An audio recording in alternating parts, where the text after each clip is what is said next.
Most common तो environmental factors हैं, जिसको हम कहते हैं स्पोरेडिक ब्रेस्ट कैंसर है, यानी कोई ख़ास उस पेशेंट में आप चीज़ आइडेंटिफाई नहीं कर पा रहे कि ये वजह थी, इससे कैंसर हो गया। तो 90 to 95% यही है कि एनवायरमेंटल फैक्टर्स हैं, जिसको हम स्पोरेडिक ब्रेस्ट कैंसर कहते हैं। 5 से 10% लोग वो हैं जिनको हेरिडिटरी चल रहा है या फैमिलियल म्यूटेशंस हैं जो वो कैरी कर रहे हैं और इसीलिए ब्रेस्ट कैंसर हो रहा है।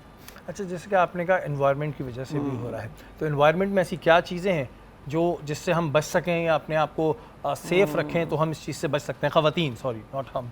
नहीं, मेल्स को भी ब्रेस्ट कैंसर होता है, ऐसी बात नहीं है, बहुत कम है अच्छा, उसकी ये शरह। बात का इल्म मुझे भी नहीं था। लेकिन शरह को अगर आप कहें तो मिलियंस में शायद आप उसको कह दें 1%, तो वो मेल्स भी हैं। तो ऐसी बात नहीं है कि पाकिस्तान में मेल्स को ब्रेस्ट कैंसर नहीं हो रहा है, बिल्कुल हो रहा है। लेकिन ये ज़रूर है कि जब आप एनवायरमेंटल फैक्टर्स की बात कर रहे हैं, तो जैसे हम हमेशा हर साल कहते हैं, अवेयरनेस बहुत इंपॉर्टेंट है, ब्रेस्ट का एग्जामिनेशन बहुत इंपॉर्टेंट है हर एज ग्रुप में। सेल्फ सर्विलेंस करें, स्क्रीनिंग करवाएं, जो एक एज ग्रुप आता है उस पर स्क्रीनिंग होनी चाहिए, स्क्रीनिंग मैमोग्राम करवाएं, जिसको हम कहते हैं कि नॉर्मल इंडिविजुअल्स में रेगुलर 40 साल के बाद। और दूसरा, एनवायरमेंटल फैक्टर्स को जब हम देखते हैं तो अब बहुत ज़्यादा इस पर काम हुआ है कि आप हेल्दी डाइट लें, लाइफस्टाइल आपका बहुत हेल्दी होना चाहिए, एक्सरसाइज करें, वो जो पानी आप पी रहे हैं उसको चेक करें कि उसमें क्या है क्या नहीं है, हेल्दी वाटर है, प्योर वाटर है कि नहीं है।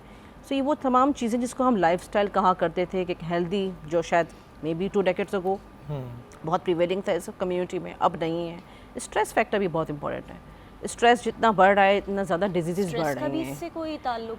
बिल्कुल स्ट्रेस का है, मेटाबॉलिक डिसऑर्डर्स बढ़ते जा रहे हैं, कैंसर्स इंक्रीज हो रहे हैं, तो दिस इज़ इम्पॉर्टेंट कि आप एज फैक्टर है कि इसी एज में जो है वो इतने से इतने में आपको जो है वो ब्रेस्ट कैंसर होता है, या इसमें इट डजंट मैटर? कॉमनेस्ट एज जो हम कहा जाता था दुनिया भर में कि 40s अबव ज़्यादातर नज़र आता था जिनको ये हो रहा जिनको ये हो रहा था। लेकिन अब अगर आप ये वाला पूरा स्ट्रेटा देखें जिसमें पाकिस्तान, बांग्लादेश, श्रीलंका, ईरान शामिल है, यहाँ आपको इस पट्टी में नज़र आएगा कि अब यंग एज में ब्रेस्ट कैंसर भी बहुत कॉमन है। और सिर्फ ब्रेस्ट कैंसर नहीं है, दूसरे कैंसर्स भी बहुत कॉमनली नज़र आ रहे हैं।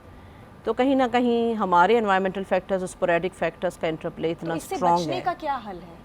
इससे बचने का, जैसे मैंने कहा कि अपने आप हेल्थ की तरफ जाएं, हेल्दी लाइफस्टाइल की तरफ जाएं। किस तरह से? लोग वॉक नहीं करते, लोग एक्सरसाइज नहीं करते, लोग ओवरवेट हैं, लोग बहुत ही जंक फूड खाते हैं, कहना चाहिए फिजी ड्रिंक्स बहुत ज़्यादा लेते हैं, शुगर कंट्रोल नहीं है। सो ये तमाम चीज़ें अनहेल्दी लाइफस्टाइल हैं।